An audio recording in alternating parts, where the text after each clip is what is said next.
Ruin has come to our family. You remember our venerable house? Opulent and imperial, gazing proudly from its stoic perch above the moor. I lived all my years in that ancient, rumor-shadowed manor, fattened by decadence and luxury. And yet I began to tire of conventional extravagance. Singular, unsettling tales suggested the mansion itself was a gateway to some fabulous and unnameable power. With relic and ritual, I bent every effort towards the excavation and recovery of those long-buried secrets, exhausting what remained of our family fortune on swarthy workmen and sturdy shovels. At last, in the salt-soaked crags beneath the lowest foundations, we unearthed that damnable portal of antediluvian evil.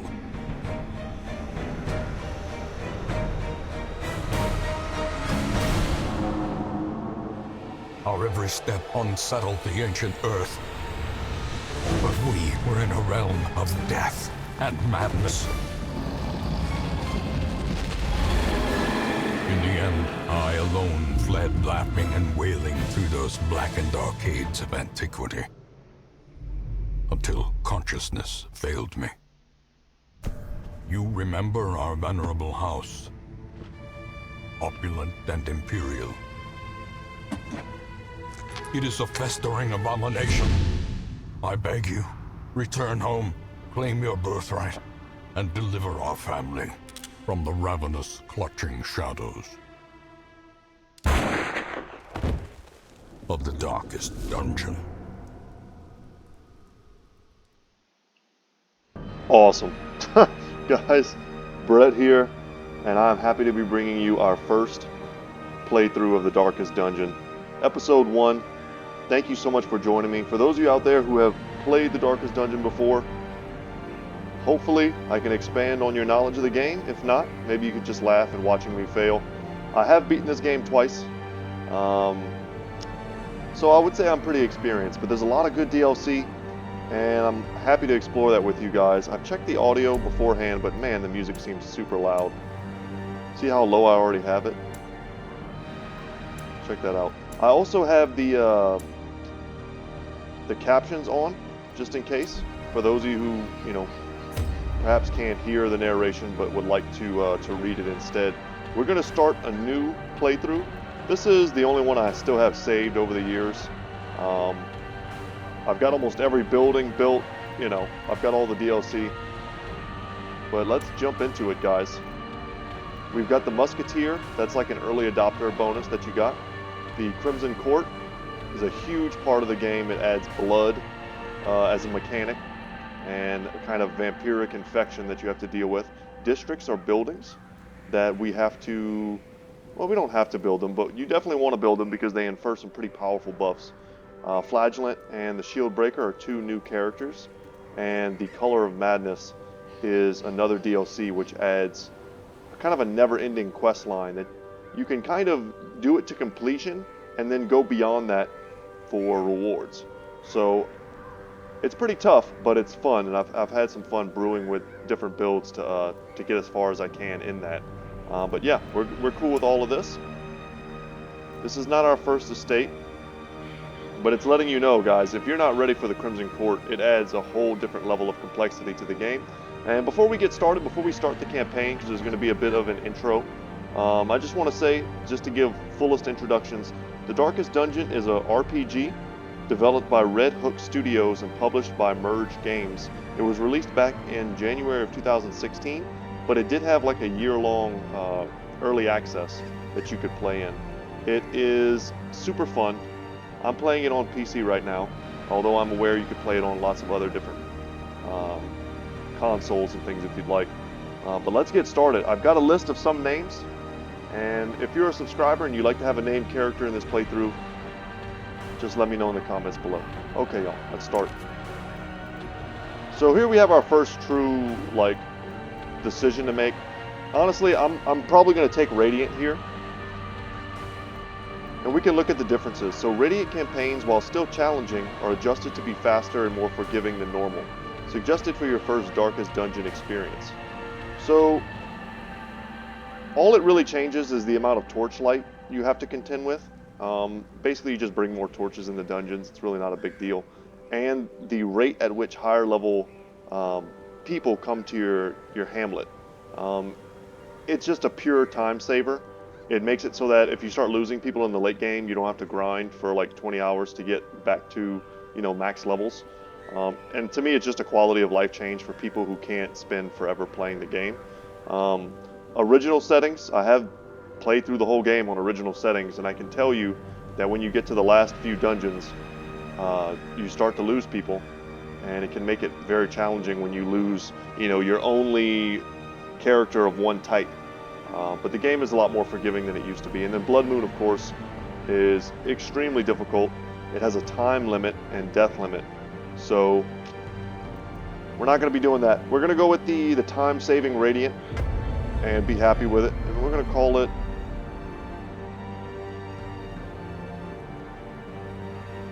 GTG, Goodtalk Gaming. And we're just going to get in there and watch the cutscene. Wayne June is the narrator, and he is awesome. And I'm going to try to shut up whenever he's talking.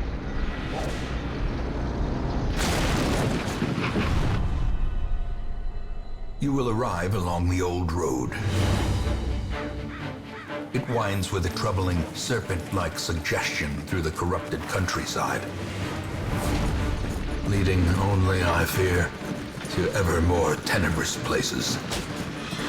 There is a sickness in the ancient pitted cobbles of the old road, and on its writhing path you will face viciousness, violence, and perhaps other damnably transcendent terrors.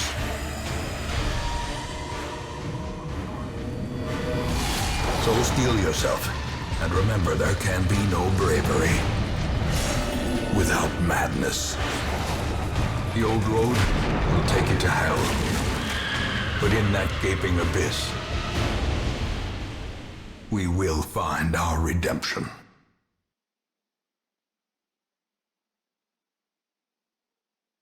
Awesome. Awesome. And the opening for this game is always the same. You start with these two characters we're going to be introduced to in a second, and it gives you like a brief tutorial.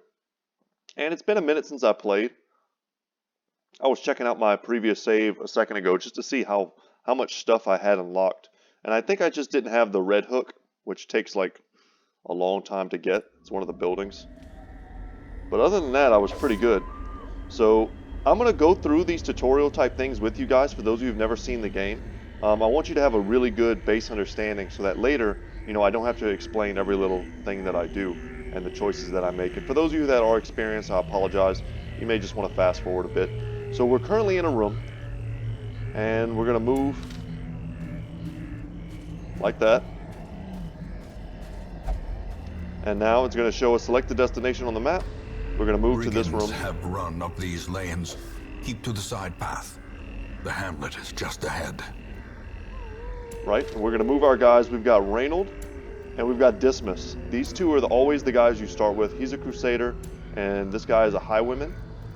Very cool. We'll get more into their stats and their equipment and their abilities in just a moment. And as we pass through the dungeon, right, we're going to start to lose our morale. We've got HP here and stress. Stress is a huge factor in this game. Torchlight determines lots of different things. You know, our dodge, we get a bonus to dodge now, and scouting, as well as the ability to surprise monsters. But as the torch fades, we not only lose these bonuses, but the enemies get bonuses instead. And but the opportunity to get better treasure shows up. So as you see here, this thug in brutal fashion, that all may hear of your arrival. Thank you, Wayne June.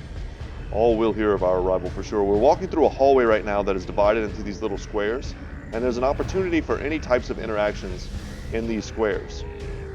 So combat is turn-based. Pretty important to know that. And there we go. So certain bits of our ability, like if I hover over here, pistol shot, right? We can't use the pistol shot because if you look at the yellow dots above the words pistol shot, it shows us where we need to be placed in order to use that ability. And if you look at the red dots, it shows us where our enemy needs to be placed in order for us to use that ability. So we can't shoot a guy in the first row, even though we're correctly placed in the second row.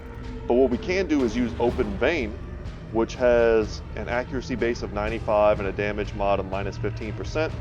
All that stuff is pretty complicated. All you need to know is it's a melee attack that causes bleed. 2 points a turn, which is damage, for 3 rounds. And it's pretty accurate. And we can see here our chance to hit if we hover over in the right corner. So hero to hit, hero to crit, hero damage 4 to 8. And we can look at his stats, 12 HP. He's human, sometimes that matters. His resistances are at the bottom. Speed, dodge, and prot near the top. And there we go. So we cut him, he's bleeding. And because he's bleeding, he has an even lower bleed resist. So the odds of us causing him to bleed in a single are even higher. Man, that was pretty lucky of him to land that. We're just going to kill him here with Smite. The Crusader has some pretty cool abilities as well. We can buff the Torch and give ourselves a protection buff, which is damage resistance. Or we can just knock him out. Press there we go. Disadvantage. Give them no quarter. Alright, so we'll get some loot. The loot will go into our inventory. Inventory is a finite space, and a lot of times you're going to find yourself having to really pick and choose what you do with your inventory. And if I remember right, this stupid thing is always a trap. Or no, this one's not always a trap. There's one coming up that definitely is always a trap. But these interactive objects are called curios. So while exploring, you'll often find interactive objects. Press W to investigate them. Take a look at this tent. So curios are a pretty important thing to learn about in Battle Brothers. So this time we find unchecked. some There citrine is much to be found in forgotten places. and we find some gold. So that's nice. At the end of the run, we'll be in a position to sell all of this stuff and just make straight up gold. So you see there, our torchlight is fading. The monsters have a higher chance to crit, and we get worse stress as we go. And their kind is no longer welcome. Our debuff here, we have a lessening of our dodge chance. So here, this is a big guy. He occupies 2 spaces by himself. And you can see by this mark here that he still has an action remaining. So we're going to pick our ability. I think we're still going to focus the Fusilier and try and take him down. Now here we're going to go for the stunning blow. If we look at his stun resistance, it's 50%. But it does do damage, and if we stun him, he'll miss his action. Perfect. But now he gets a stun resist buff. So you can't, it kind of prevents you from stun locking people. So next turn we almost certainly won't be able to do that Continue again. the onslaught. So Destroy corpses. them. When most monsters die, they leave corpses. Corpses act as a temporary obstacle and will eventually go away on their own. You can attack them to destroy them. Sometimes that puts the enemies in awkward positions, kind of shuffles their party arrangement. And sometimes when monsters are killed with bleed and things like that, they don't leave corpses at all. So we don't want to try and go for the stunning again. This time we just wanted to go straight damage and smite him. But he's got a huge HP pool. He may cause bleed here. Okay, we've got a little bit of bleed on Reynold. And this guy's he has very low resistance to bleed. Point blank shot is a heavily damaging ability, and it also knocked us back. Luckily for us, we can still operate as a Crusader in the second row, which is not as easy. We're gonna go for a stunning blow again, and we miss. It's pretty rough. We'll just keep stacking bleed and damage on him. Just go for the kill this time. He'll die to his bleed damage. A victory. Perhaps the turning point. Alright, this is important too, guys. We're picking up gold, right? We're picking up jade, more just straight up valuables that we can sell. And we're also picking up portraits and deeds, which are important for upgrading our hamlet once we get there. So we've completed the requirements of the quest. We don't have to continue doing anything. We can return to the hamlet, but in true darkest dungeon fashion. We're going to continue adventuring. There's nowhere else to go if we look at the map. This is it. But this is always booby-trapped, and it's just like the game teaching you a lesson. Let's do it together. It's trapped. Something bad will happen. We got blight. It doesn't matter. Once you leave the dungeon, these status effects go away. Your guys are healed. And now we can leave. So we had food in our inventory. As we walk, our brothers consume food. Our brothers. That's what happens when you play too much Battle Brothers, guys. You call every person in a game a brother. But we've got food. We didn't eat it all, so at the end you kind of can sell it. All this stuff gets added up and sold. Our crest reward was 5,000 gold. And these are the kind of rarer heirlooms that we get to upgrade our hamlet. So Dismas and Reynold both leveled. So that comes with stat increases, but we're going to need to upgrade their weapons and their armor. Yeah, so that's called Resolve. But here we find out... So we have a chance to get either positive or negative traits that attach themselves to our company. And Dismas picked up Deadly, 2% crit, but he also picked up Lazy Eye, which is horrible for him because he's a ranged character. So -5 accuracy to ranged skills. And then lower speed on Reynold if the torch is below 26, which doesn't matter too much because I plan on keeping our torchlight high for almost every run that we do. Welcome home, such as it is. This squalid hamlet, these corrupted lands, they are yours now, and you are bound to them. So this is our activity log. It gives us kind of an overview of our goals. These are all the bosses and things that we can beat. There are a lot of them. I'm not gonna go through all of this right now, but this is just kind of a recap, right, of what's happened. Probably won't be looking at that too much, but it is always there for us to check out. So get help where you may. On any screen in the game, press and hold H to seek contextual help for controls in that mode. Alright. I'm pretty experienced, like I said. I know what's going on.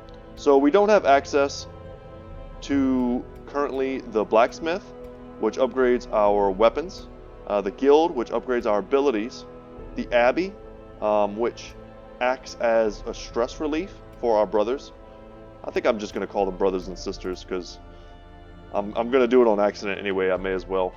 Or our mercenaries. The sanitarium helps us to remove negative quirks, and I think also acts as a stress relief if I remember correctly. Tavern is definitely a stress relief thing. Because you can see here, stress carries over in between missions. Graveyard, where we can check out our fallen heroes, survivalists, stagecoach. We'll go into all of this soon. I know I'm kind of overwhelming you guys with a bit of too much info, but let's check out the ancestors. In time, you will know the tragic extent of my failings. And here we can just re-listen to narration. As we kind of clear some of these bosses and some of these special events, we'll be able to go back and listen to that if that's what we want to do. Most will end up here, covered in the poisoned earth, awaiting merciful oblivion. Thanks, Wayne.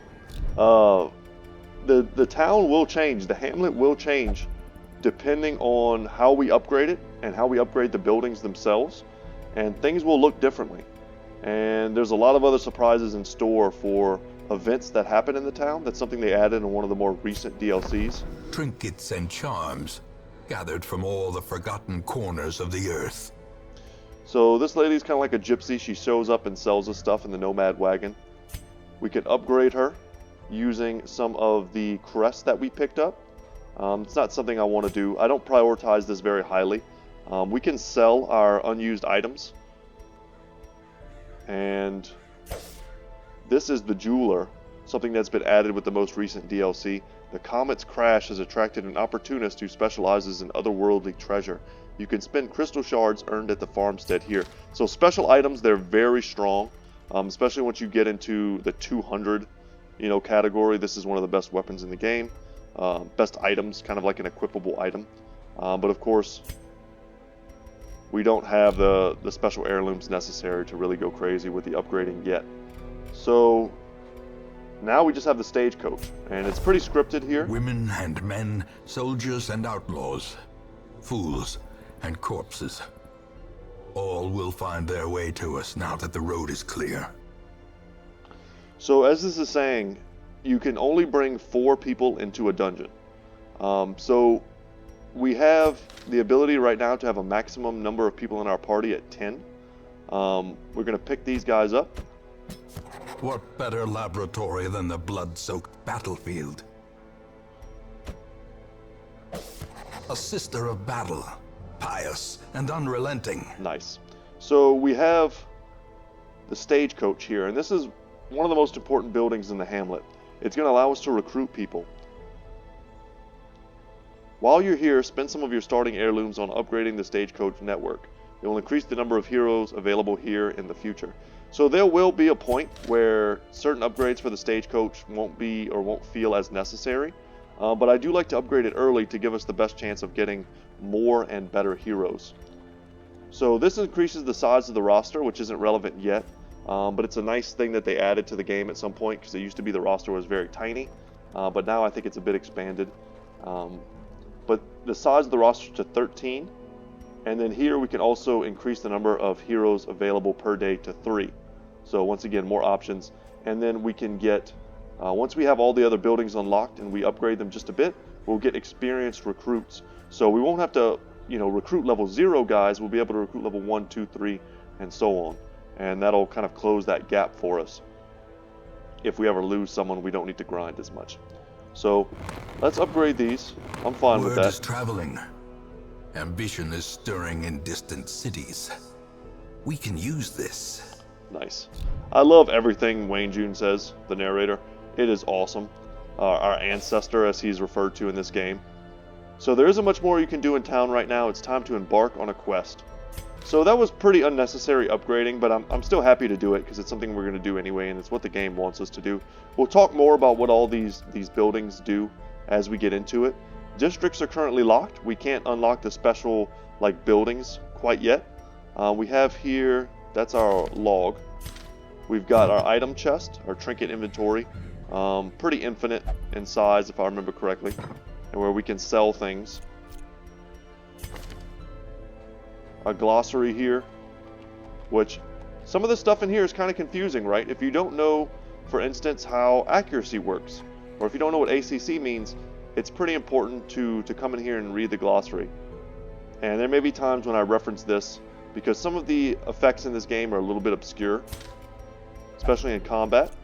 And yeah, so we're going to make sure that we understand everything. Our gold is in the corner. Here is something they also added somewhat recently, since I started playing. They added an option to trade some of the different heirlooms for other heirlooms. You lose a little bit in the exchange. Some are considered more valuable than others. But you may find at some point that you want to upgrade something that takes crests, but you have like a ton of deeds. So you get rid of some of your deeds, you get some crests, and you upgrade. I wouldn't recommend doing this too much unless it's absolutely necessary. But let's go ahead and go into the next dungeon, and we'll talk about our new characters. We've got a plague doctor here. Cool. We can change names too, and this might be a good time to change Dismas. So plague doctor has some pretty cool abilities, some small healing, and the ability to cause bleed. Poison is kind of the name of the game. Ranged attacks. They want to be in the back position. You see here a preferred position. They like to be in the back, and they like to hit people who are also in the back. Unholy Slayer is a good ability for where we're going. And this is actually terrible. She doesn't like being in the light. We can customize the color that we want. I generally like to go with white. I think white looks pretty cool, or green. I just like to keep a theme. Green's pretty sweet. And then they also have camping skills. All this stuff we'll get into more in a second. But now we'll take a look at Halakri? Who knows? Bloodthirsty. Ooh, she doesn't get a lot of healing. And she doesn't have access to some of her better Vestal abilities. But a Seeker Vestal, she is going to be one of the better healers in the game. And here, let's go to Dismas. Let's change his name. Subscriber requested. Let me open up my notes real quick so I can see what the name was. So it's going to be Stefan. This is Stefan the Highwayman, and that is courtesy of Peter. So thanks, Peter. Peter writes a lot of cool fan fiction for our Battle Brothers series, so I'm happy to give him a character that will probably make it all the way to the end. Oh, that didn't stick. I'll do it again. No big deal, guys. Like I said, I haven't played in a while. There we go. So pardon me if I'm a little clumsy at first on the controls, but I'm eager to embark. A mecca of madness and morbidity. Your work begins. So here we go, guys. Quests and parties. This is where you select a quest and form an adventuring party of 4 heroes to embark on it. So we can click on the quest to see their details. The coloration kind of determines how difficult they are. And the level of your heroes determines whether or not they're available to do those quests. So, of course, we want Reynold in the front. We'll put our Plague Doctor in the back. And whenever you assemble certain types of groups, they even get a name. It's kind of like a little bit of assurance. It's like, this is a really powerful build that you have. And it does something. It does something cool. And this is the standard one. So they called it Red Hook, after the company, of course, that developed this game. So the positioning is very important. It makes it so that they can all make good use of their abilities as we go into our first real dungeon. So it tells us, test yourself in the mad realm of your fallen ancestor. Take note of how the creatures have taken over, but don't delve too far. It's a short dungeon. It's an apprentice level 1. Very fitting for us. Our goal is to explore 90% of the rooms, just to go into every room essentially, and get rich. We're going to get 3,000 gold, 4 crests, and an item at the end of it all. Now we need to go in and provision. The cost of preparedness, measured now in gold, later in blood. So you'll want to take different supplies depending on what region you are going to, how long the quest is, and your own preferences. But always bring some food and torches. So since I'm feeling a little bit rusty, I don't think this is going to be difficult at all. But it says here, bring at least 8 food and 4 torches. I generally over-prepare. Food in a pinch can double as healing. Pretty much, even on a short dungeon, you're going to want to bring a shovel. And we'll bring like 1 of each item. They all interact differently with different curios. We can ignore shard dust for now. It's something new. We don't even have the stuff to get it. I'll even bring an additional torch. I feel like we don't need any laudanum. There won't be any horror in the first mission in the game. A key to open chests. A shovel to dig us past any type of obstacle or to open certain chests and things like that. Bandages for bleeding. But we'll see. But like I said, I like to over-provision in the early game. And later on, we will kind of feel our way through. And anything we don't use, we sell back at a great discount, of course. But we still manage to get some of our gold back. So let's embark.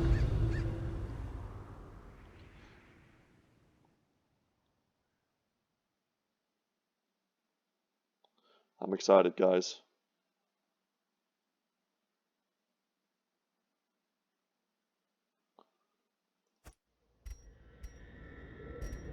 Let's look at the map. So basically we're going to go in a kind of a roundabout fashion. We can probably visit every room but the last one and be good. Because we only need to explore 90% of the rooms. So here we have a torch. Usually this is just us getting a free torch. And as the torchlight dips down below the 75% mark, we'll use a torch. Like that. So right as we go into this room, to make sure that we don't get ambushed, and in turn we actually get an ambush. Alright. So skeletons don't bleed. You can't make them bleed. But what we can do is shoot them.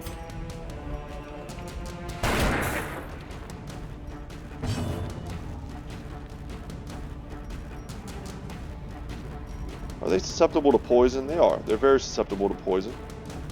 Unfortunately, does this do damage as well? I thought it did. Yeah, it does a little bit of damage. As the enemy crumbles. This does a bit of damage and stuns. It also gives us some torchlight. Is clear. We require only the strength to follow it. Certain attacks are also good against different types of enemies. For instance, this has a plus 15% damage versus Unholy. And if we hover over the Bone Rabble, we see that it has the Unholy type. Another one falls. So we get a nice damage bonus. That was some pretty easy gold for us. Remind yourself that overconfidence is a slow and insidious killer. This is one of the classic Wayne June quotes. Remind yourself that overconfidence is a slow and insidious killer. We'll be remembering that as we play through this game. And if you're wondering why I keep using Stefan to open up things, it's because certain types of characters have better options to avoid traps. They're just better at dodging traps, they're better at disabling traps. And while it doesn't particularly matter on something like an unlocked lockbox, it's just a good habit for me to get into to make sure that I'm using the best person I can to interact. Even the cold stone seems bent on preventing passage. And here, rubble. So if we try and claw through it, it'll take some of our torchlight as if to say we took a lot of time. It'll cause us a bunch of stress. And I don't even remember, we might even get hurt doing it. So we're going to use a shovel. One of the reasons why we brought one. Without tools of iron, you must rely on my god, I flesh misclicked. I'm an idiot. Indefatigable purpose. Well, that put a lot of unnecessary stress on us. I accidentally clicked the wrong thing, guys. I thought by clicking that for a second that it would use the shovel, but I misremembered. That was nice to get that stun off. The Cultist Acolyte does a ton of stress damage. Here we can use an AoE attack. Higher chance to receive crits.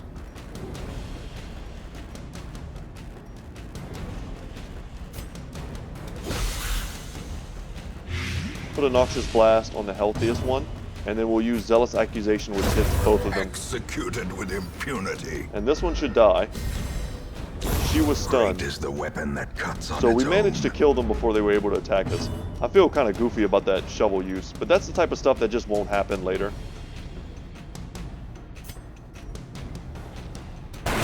Their formation is broken.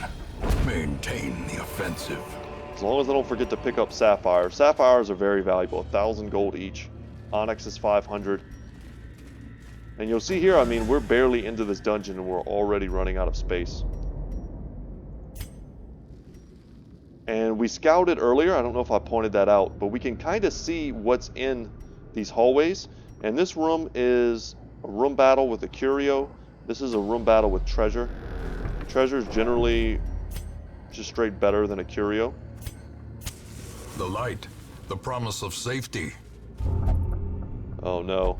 Reynold is a kleptomaniac. Packs laden with loot are often low on supplies. I always forget about that. It's one of the worst traits of Reynold. He has it in every single playthrough that you do. And he steals stuff. It doesn't happen all the time, but just now he stole a key and some citrine, so that was pretty valuable. And it sucks pretty bad that he did that. Ooh, and this time we didn't get the stun.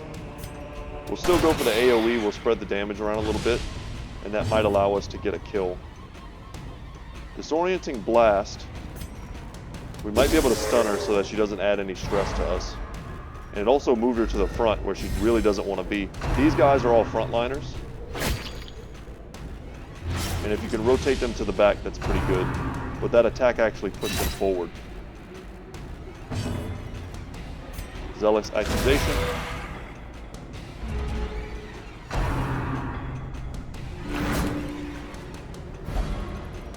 That's still not too bad. Go for the stun here. Maybe prevent some more damage. Now resist it.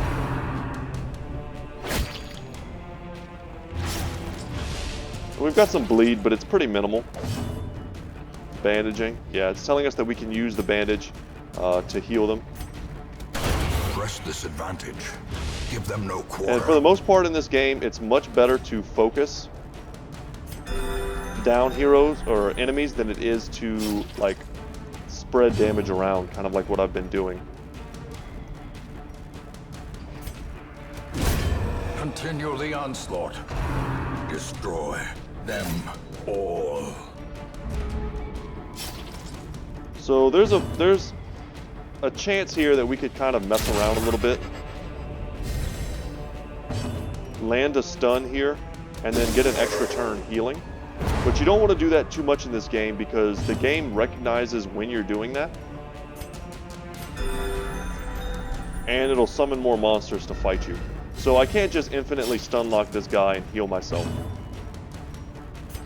As tempting as that is. Back to the pit.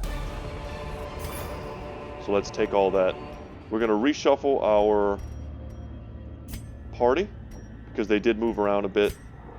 And we're going to go to open this heirloom chest and we're going to use a key and get the best stuff we can out of it. And we get a nice scout, mostly from having our torchlight high. And we can see there's a trap ahead. If you look at the map, there's like a purple spider web. Go ahead and pop a torch. And we can see who has the best chance to disarm. So 90% on Stefan. So we'll use that. And that even relieves a bit of stress off of him, which is nice. And if we wanted to right now, we could use some food to heal ourselves up a bit. And we're going to move down here because curios usually mean gold. Keep our torchlight high. And this time we didn't see the trap, but we still managed to dodge it, luckily, with Stefan.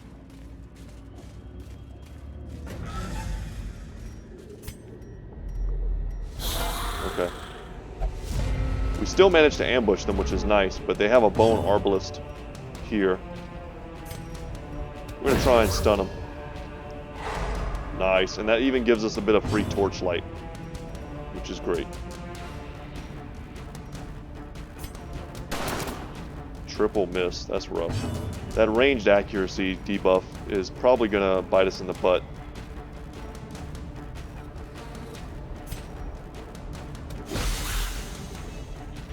With that poison, it's 5 damage over several rounds. Let's go for the kill. It was a bit like redundant to put the blight on him, but I wanted to make sure I got 1 kill. And if he had rolled his lowest roll, there was a good chance he would survive to hit us.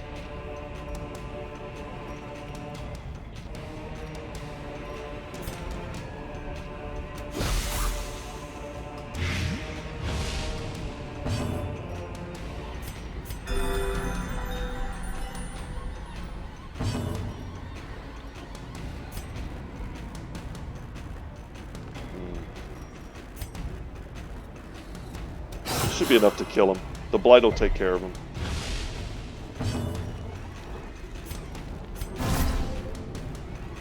We'll increase our protection. We'll mark ourselves. It kind of makes the enemy want to attack you.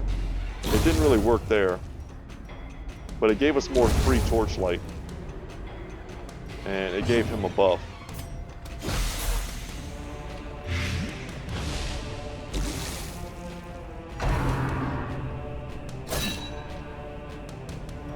Bayonet jab. As the fiend falls, a faint hope blossoms. And down they go, and we get some busts, which are a different heirloom type. So now we have this to interact with. This is... what's this thing called? A holy fountain.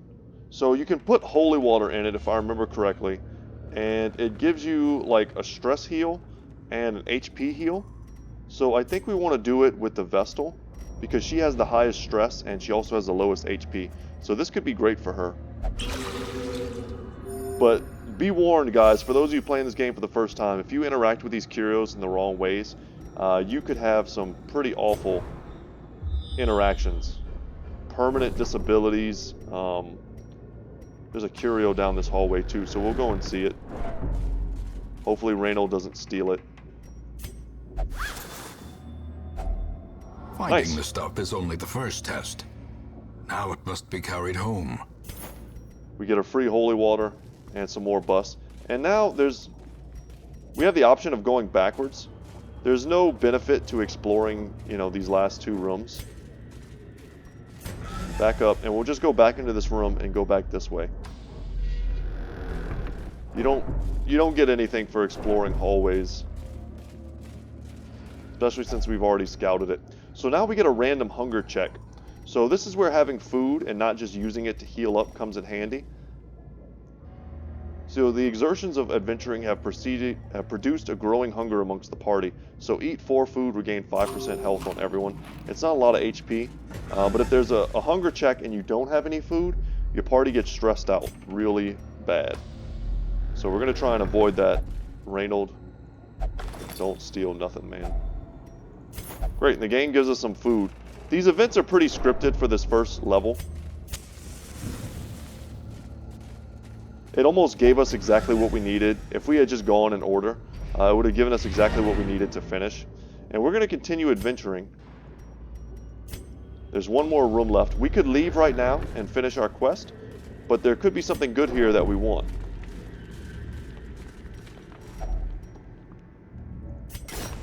And this time we do it correctly.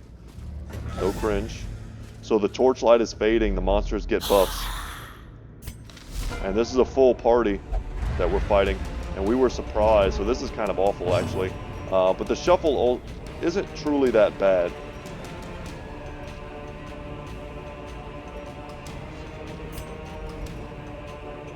We get higher crits, better loot, but higher stress, and the monsters are more accurate and they have a better chance to crit as well. We want to get rid of this guy.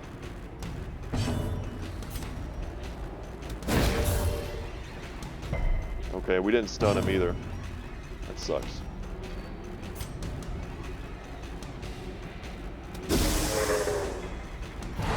Okay. He doesn't do a lot of damage, but he does drive up our stress. And now because he shuffled to the front, Reynold should be able to kill him with his zealous accusation. And stress inducers are usually pretty fast, so you want to stun them as soon as you can. And let's get some blight on this guy. He's got a lot of physical resistance. His prot is 25%.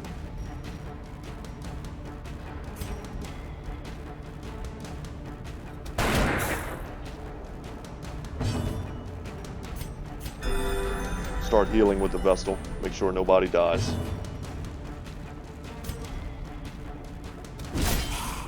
Man, 10 damage. That's huge. He'll die to his blight. You don't have to worry about him anymore. Nice. The slow death. Unforeseen. Unforgiving. And this should be worth it after this fight. Having a chest that we can unlock.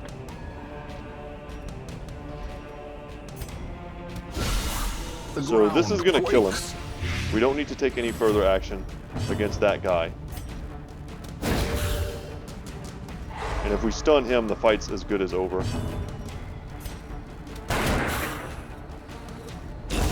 A death by There we go. inches. Light takes care of him.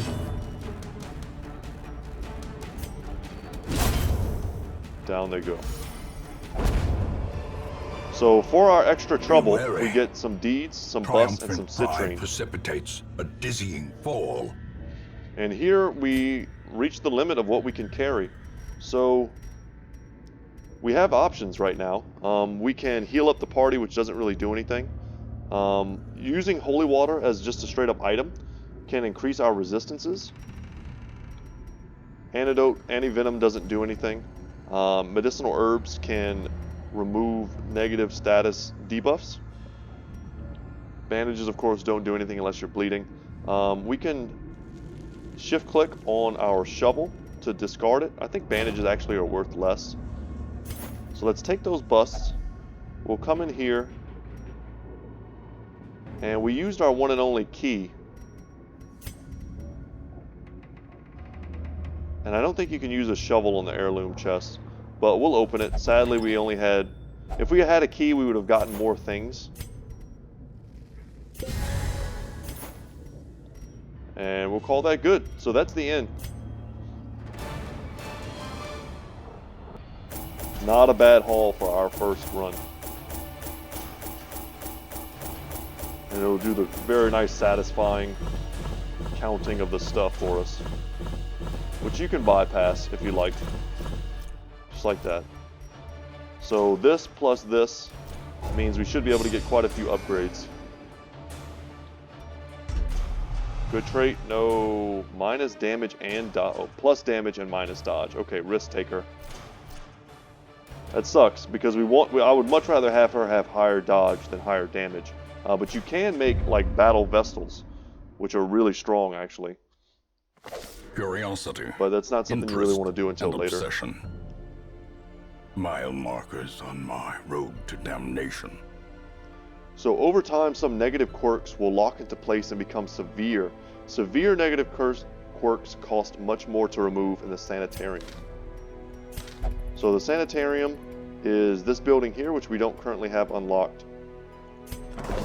The cobwebs have been dusted, the pews set straight. The Abbey calls to the faithful. So heroes relieve stress by taking part in activities at the tavern and Abbey. Each activity has different side effects. Experiment to find the best activity for each hero depending on their quirks. Committing a hero to an activity locks them in that activity until the next week. So you'll have to take a different hero with you on your next quest. So basically you're committing a hero to one of these, like a transept, penance hall, or cloister, for a week, as they call it. But it's one mission's worth of time. And you can kind of come back and get them, and they'll have less stress. So we haven't really gone over what stress does yet, but we'll probably save that for tomorrow's video. And we can upgrade it here, increase the stress recovery, make it better. Nobody's fully freaked out yet, so I don't think that's necessary. Fresh kegs, cards, and curtained rooms promise solace to the weary and broken alike. And we can upgrade the bar, the gambling hall, or the brothel. And you have to be careful, because some of your heroes will have quirks that either make it so that they don't want to go to the tavern, they don't want to gamble, or they're degenerate gamblers. Sometimes sending them, I think, to like a gambling hall, let's say, too much, can give them a negative quirk. So there's a lot of weird kind of interactions that you have to be aware of. And since a week has passed, wow, check this out. Okay. At first, I like to get kind of like one of each. So I don't know if I necessarily want another highwayman right off the bat, even though highwaymen are great. And eventually my roster is going to be so big, I'll be able to have two of each. But I definitely want to take a man-at-arms. The raw strength of youth may be spent, but his eyes hold the secrets of 100 campaigns. Think like a tanky team buff guy. He's going to apply lots of buffs to our team and take a lot of damage. He also can stun, and he does a little bit of damage if he needs to. And then one of the most unique heroes in the game is the Antiquarian. She searches where others will not go, and sees what others will not see. Very cool. So she's complicated, but we can take a look at her. Of course, she's got sickly and weak grip on life, not the worst. Resilience, pretty cool. So her ability, she has very weak heals, she has very weak poison, pretty weak melee attack. She can buff your guys and debuff the enemy, but mostly she kind of like turtles. She helps you turtle, and her biggest effect that the Antiquarian has is that when she opens up chests and stuff, she gets bonus loot. So she's kind of like this liability that you bring with you in order to get rich. And she's really not bad. I mean, her stab can do decent damage. She's pretty versatile as kind of an off healer. And on certain easier missions later in the game, when we just want to try and farm them to get really rich, she'll be awesome to have in our party. So, man, that was a lot of information for the first episode. We can check the Nomad Wagon. You'll see here the items have changed. Ooh, they've got the protective padlock, something I love on the A-bomb as an early skill. And the Blight Amulet's pretty cool. But nothing that we need yet. We have this item here, plus 15% debuff skill chance, minus 1 speed. Stuff like this I normally just sell. It's pretty weak, it's pretty niche as far as its usefulness. So I think you get passive stress relief over time, even if you don't put people in the taverns or abbeys. I could be mistaken though, so that's something I'm going to need to pay attention to after we do our next run. But as you can see, there's really nothing left to do. We can recruit the highwaymen, I guess, if we want to. We can put Adenel into the tavern or the abbey to reduce stress, or we can just go for our next adventure, which I think we're going to do. A strange glow at the farmstead. The comet's impact was felt here in the hamlet. The great impact toppled gravestones and kicked up a cloud of dust that covered the entire region. When it finally settled, an eerie miasma was seen to spread from the mill. It distorted the rules of time and space far beyond imagining. Venture into the miller's farm to see what has been done. So this is the farmstead. It's a newer area in the game. We'll see here there's also the courtyard. That's another DLC area. The farmstead is at first almost very similar to all the other areas, but it quickly becomes a never-ending, like a challenge mode, a never-ending dungeon. See how far you can get for as many rewards as you can get. I would not go in there quite yet. The courtyard we can't even enter if we want to, and for good reason. The cove, the weald, and the warrens are the other areas in addition to the ruins that we've been going into. And these are the ones where we'll spend the most of our time for sure. And then the darkest dungeon, think of it as like the final boss area. I wouldn't last a minute. So you can't bring low-level characters into high-level dungeons and expect them to survive. They'll die. Also, you can't bring very high-level characters into low-level dungeons. They just won't go. So you can't just, farm level 1 apprentice dungeons with level 6 heroes for, with all antiquarians and try and make a ton of gold. The game doesn't let you do that, and I'm kind of happy it doesn't, because that's a pretty lame way to kind of abuse the system. So these are our options right now. We can go into the shorter dungeon, and you'll see here the kind of barbed wire effect around the outside shows us, and it shows me that this is a medium length dungeon, so it's a bit bigger. This one wants us to complete 100% of room battles. Basically what we should be looking at here is the items and the amount of gold they're paying us. This is a pretty good item to get quickly on the Vestal, giving her better healing. And the Abomination's locket, we don't even have an A-bomb yet. Just looking at what we could do. I kind of want to do something like this. The collection.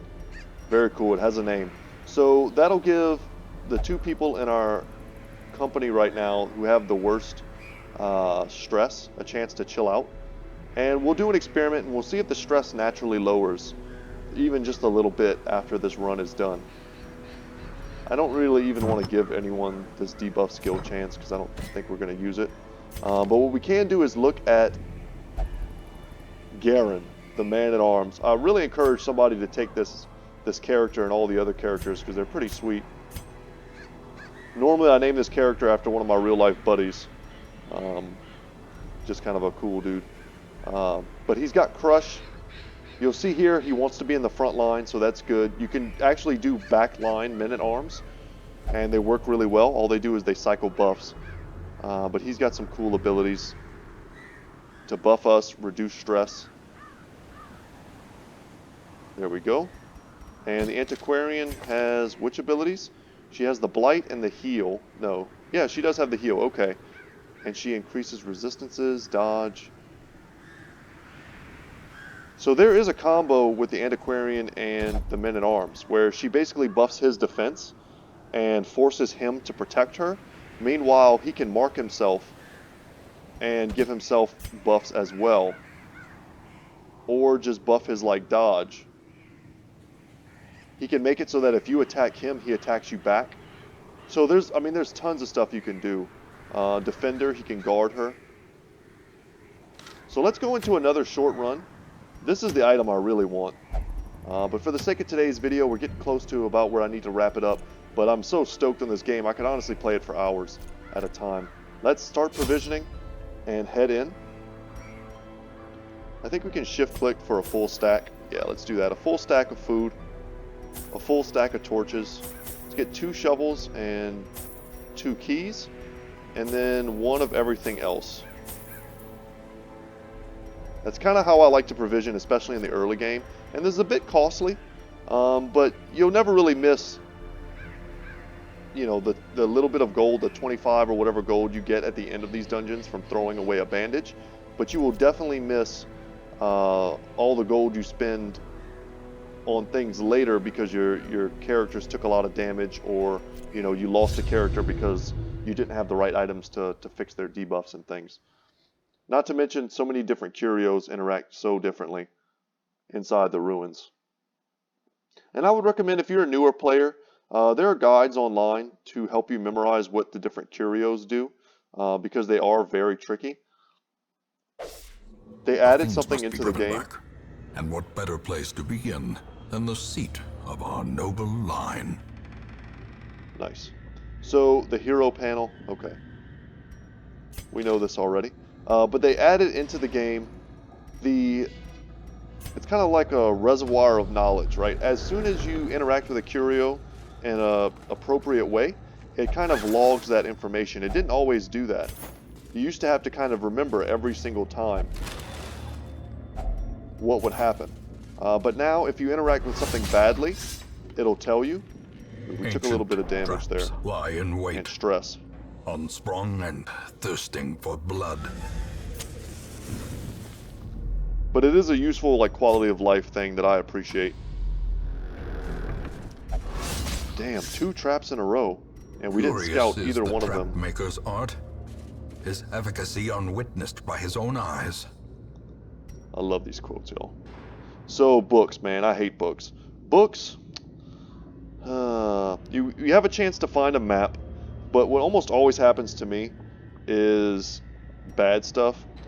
We're going to search it for the sake of me showing you guys what happens. There's a chance something good can happen, but there's an equal chance something bad can happen. Normally I ignore books. Yeah. It's just never worth it. It's so miserable.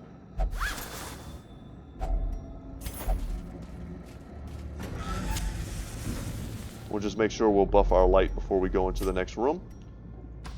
And we'll explore this room as well. First hunger check. That's while we bring extra food. And we're going to find some extra torches here. Great. A fortune, waiting to be spent. And that's going to help us keep the light high as we travel.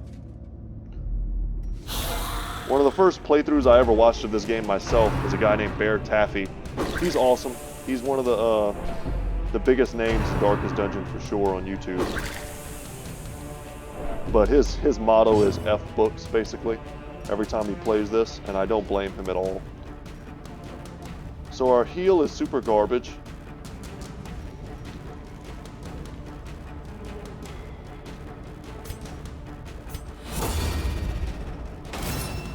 We'll do something like this. And because he's marked, they should want to attack him, but it doesn't look like that's having much effect here. And let's get rid of these stress dealers. But man, his range accuracy being that low is just awful.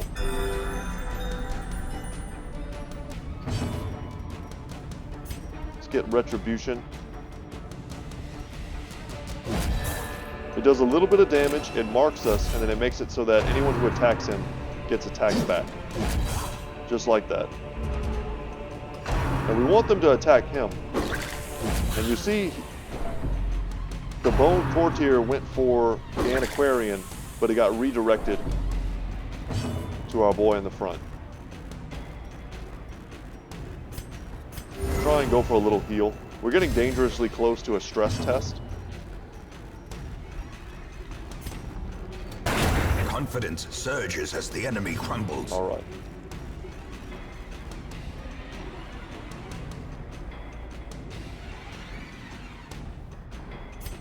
This buffs our entire party's dodge and lowers our stress. Inspiration and improvement. It's a good thing to do at the beginning of battle. Nice. And our riposte is still working as intended. Ooh, and a crit heal. So crits have a chance to reduce stress as well. And I hate missing. We need to get rid of his negative range accuracy as fast as possible. Because we almost just can't rely on him.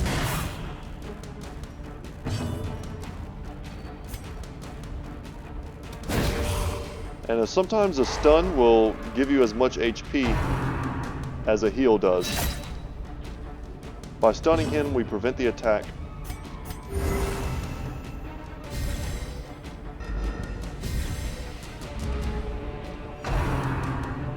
Yeah, and they're just going to focus down Stefan. Good dodge, though. And she has really bad self-healing. Just knock this guy off the battlefield. Give them no quarter.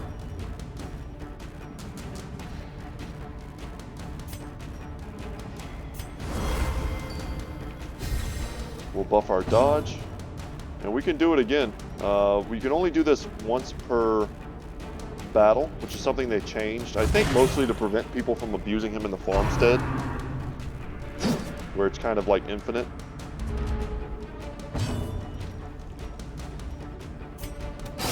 Their formation is broken. Maintain the offensive. Dodge it. Damn. So we're going to have a resolve check here. Let's see what happens. Oh, and it's fearful. So here you have a chance to get something either good or bad. Finally claim their due. And each one have different effects. It's kind of good that we're introduced to this now, where it doesn't really matter. It's a nice, easy dungeon. When heroes can't take the stress anymore, they can become afflicted. This manifests in different behaviors and stat changes. Afflictions last until you send them to treatment in town, unless you can reduce their stress to 0 during the quest, which isn't likely because we have no real means of doing that.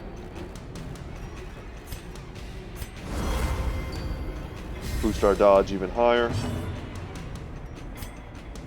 We can't reach the flesh is with our attacks.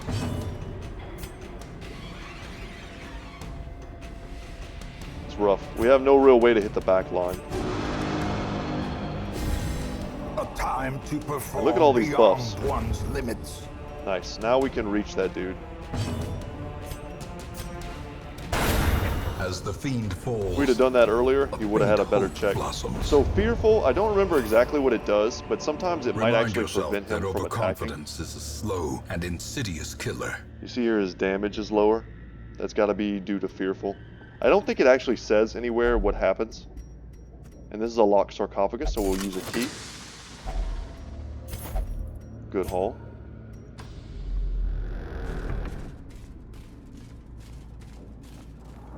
He may also affect the rest of your company too. He can say things that'll like bother them. Or whenever you camp in longer dungeons, they can refuse to interact with you in certain ways. So here, this is an interesting one as well. So this is the alchemy table. I know one of the interactions off the top of my head for sure is the torches. It gives you an increased light meter. It's basically just like using a torch. Or you can use medicinal herbs, which I think it just gives you stuff. Since we don't, if we had very low light, this is basically like a 0 to 100 on one torch, which is pretty good value. But let's use the herbs that we brought, and that's going to give us, not a lot. I mean, it's 275 gold. And then we'll just use a torch. And we'll keep that high. So you'll see here, this is still going. Stress goes up to 200. And when it gets to 200, you can have a heart attack. And you see there, he like cried out, and it kind of bothered all the rest of our group. So this fighter should be dead. They can poison us. They can do all kinds of bad stuff to us. Let's try and raise up our dodge so that they don't hit us. Oops. Go for that. Be gone, fiend. And later on, we're going to be able to pick lots of different talents that we're not currently making use of, or different abilities. And I'll be able to reorganize them better to kind of like the positions that I remember. On its own. Nice. And that dodge probably helped us.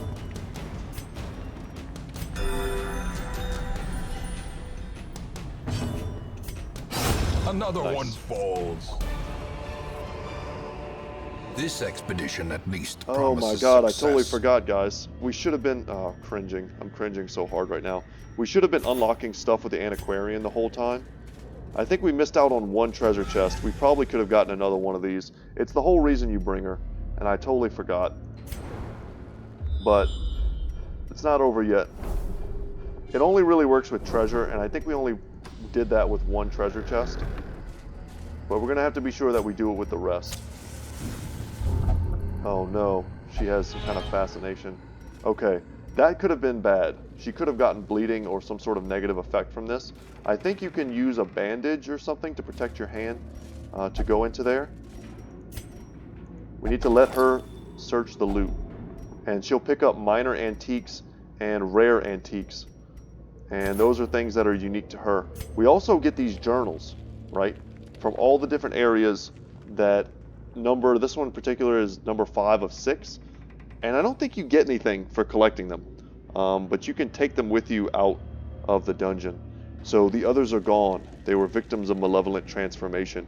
Their scales had rotted to soft, vulnerable flesh, slowly suffocating without gills. The worst was their eyes, close set and forced to squint through fleshy slits. I shudder recalling the horrific and unclean warmth of their blood as I rinsed my talons. I nearly retched. My death grant them soft mercy. Ugh. Okay, and now finally we can see the trap. And we still probably had a 90% chance to Ambushed avoid by that. foul invention. And it wrecked us.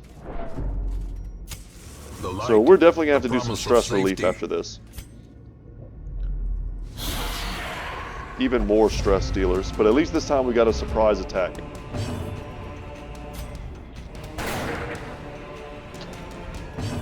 Feels bad. Won't be so bad if we get the light stun. gains purchase, spirits are lifted, and purpose is made clear. Let's increase our dodge here. And then we'll further increase our dodge and lower our stress by 10%. So we've got good dodge right now. 8 dodge. They almost shouldn't even be able to hit us, honestly. It's kind of the combo we should have been doing this whole time.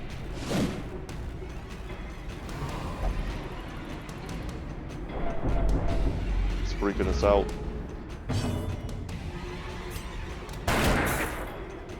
Very low attack. His damage is reduced greatly.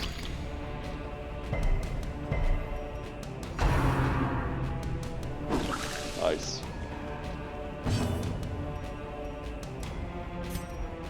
Here we can go for Blight. So that does 2 damage and Blight's for only 1. That sucks. Back Nice. to the pit.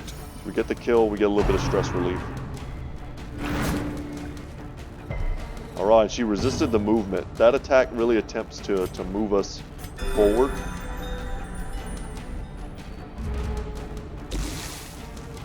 And this thing is dead next turn. If it misses here, that would be great.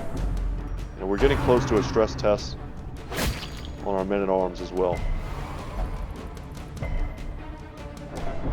Very close indeed.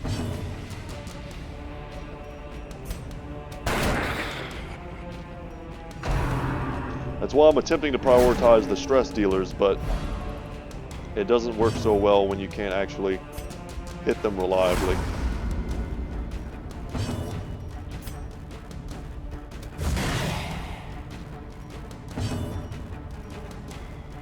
Dazzling Light is a stun. This does extra damage versus Unholy. And buffs her with increased damage. Slowly, gently. This is how a life is taken. Excellent dodge, but we need to get the Antiquarian's dodge buff back up. Oh no, Garen's resolve is tested. Courageous. A moment Awesome. of valor shines brightest against the backdrop Virtuous. of despair. Sometimes heroes respond to the onslaught of stress by becoming virtuous. This elevated state of performance will last until they suffer a large amount of stress or return to town and confer stat bonuses and other benefits. Man, if you get a run where you can get a bunch of people to become virtuous, it's like a guaranteed win. Continue the onslaught. Because these buffs are so strong. Destroy them all. We have the 25% damage bonus to Unholy on that attack. Be wary. Triumphant pride precipitates a dizzying fall. We'll get rid of those bandages, and we'll pick up the crest. We'll continue adventuring. Let's reorder the party, and make sure we open it this time with the Antiquarian to get fat loot. Very good. And I think there's even another place that we can go. There's another battle, which I think we're fine to take. It's maggots. Oh no. I know what this is, and we're not going in there, guys. I'll talk about that in a second. Let's raise up our dodge. We should be able to one-shot these things. That should bleed. It resisted. Well. Executed with impunity. Get rid of 2 of them right off the bat. The way is lit. The path is clear. We require only the strength to follow it. Little stress attacks. Tried to stun us. I think they can also apply different status effects as well. Obviously, fighting maggots is not a difficult thing. Another abomination cleansed from our lands. Nice, and a crit. So guys, this is a mini boss battle. But a victory If nonetheless. we were in full HP, no stress, it would still not be a good idea for us to take this battle. It's a monster called the Shambler. You fight him in like a different dimension. You get ridiculous loot from killing him, but we're just not ready yet. If we were like level 2 in great condition right now, I would definitely do it for you guys, and it'd be a cool way to end today's video. But yeah, not today. And that's it. So the odds of one of us dying in that battle are pretty extreme. Although, I mean, man, we could add so much dodge to ourselves right at the beginning. It's not worth it, though. Highwaymen are great versus them. So is Retribution. Oh my god. No, we can't do it. We got a bunch of level 0s, and we've got a guy who's fearful. We're just going to have to exit out of this. More bones return to rest. Devils remanded to their abyss. And yeah, the Antiquarian added a lot of value to this run. So 1, 2, 3, 4, 5 of these minor antiques. That's 2,500 gold we wouldn't have gotten if she wasn't here. Not to mention the extra 1,250 on top of that. So really great that she was here. And Stefan's going to have to go into stress relief. He's got Dark Temptation, prone to investigating the dark arts. Daredevil, if HP is below 25%, plus 15 dodge. And Faithless will not pray or flagellate or stress relief, so they won't go to the Abbey pretty much. And then plus 10% damage on range skills is pretty useless on her. Let's see if we unlocked anything else that we can go over. Though long years may seek to separate them, action and consequence will invariably have their dreadful reunion. Alright guys, this is the beginning of frustration for us. A maddening whine, intolerable, clouds of mosquitoes and other less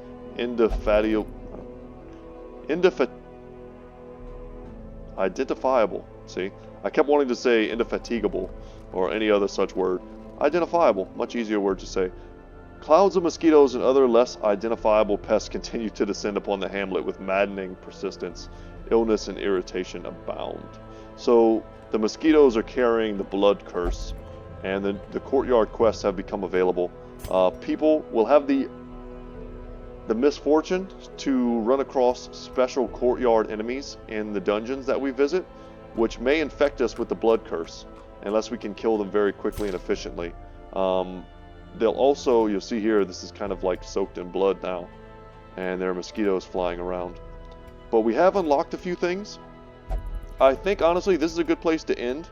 We've got a good bit of gold, we've got lots of heirlooms to spend, and when we pick up on tomorrow's episode, we'll go through the process of taking care of some of our stress, we'll upgrade people, we'll see who's in the stagecoach to recruit. Guys, once again, my name is Brett. I hope you enjoyed our first look at Darkest Dungeons together. If you're new to Darkest Dungeons, I hope you stick around and continue watching me play. I can promise you I'll get better. Just a little bit rusty, knocking some of that rust off. And it's going to be a lot of fun. For those of you who are experienced Darkest Dungeon players, if you'd like to give tips, if you'd like to tell stories in the comment section about close calls that you've had or builds that you've run, I would love to hear it. Because as we get into the game, we are going to do some pretty cool stuff in terms of the types of compositions that we run and the item choices that we make. This game is very complex. It's very deep. There's a lot of play styles that you can take advantage of. And yeah, so look forward to that. It's not all going to be the same party one after the other. Things are going to get very different very fast. And I just hope that you stick around and enjoy it. Guys, if you haven't subscribed already, please consider doing so. If you are a subscriber, I would love to get a character named after you. I mean, Reynold is a pretty cool character to have named after you. He's one of the first guys that you ever get. I might actually steal it if no one claims him soon. Garen's going to be someone that's going to be useful. And yeah, so feel free to claim whatever you want. I think at the end we'll have like 25 or so characters that we can have. And that's a lot of people. But get in early anyway. And I appreciate your subscription. I appreciate any support that you give on the series. And once again, my name is Brett, y'all. And I'm going to sign out. Thank you so much for watching. And as always, I will see you in the next one. Take care.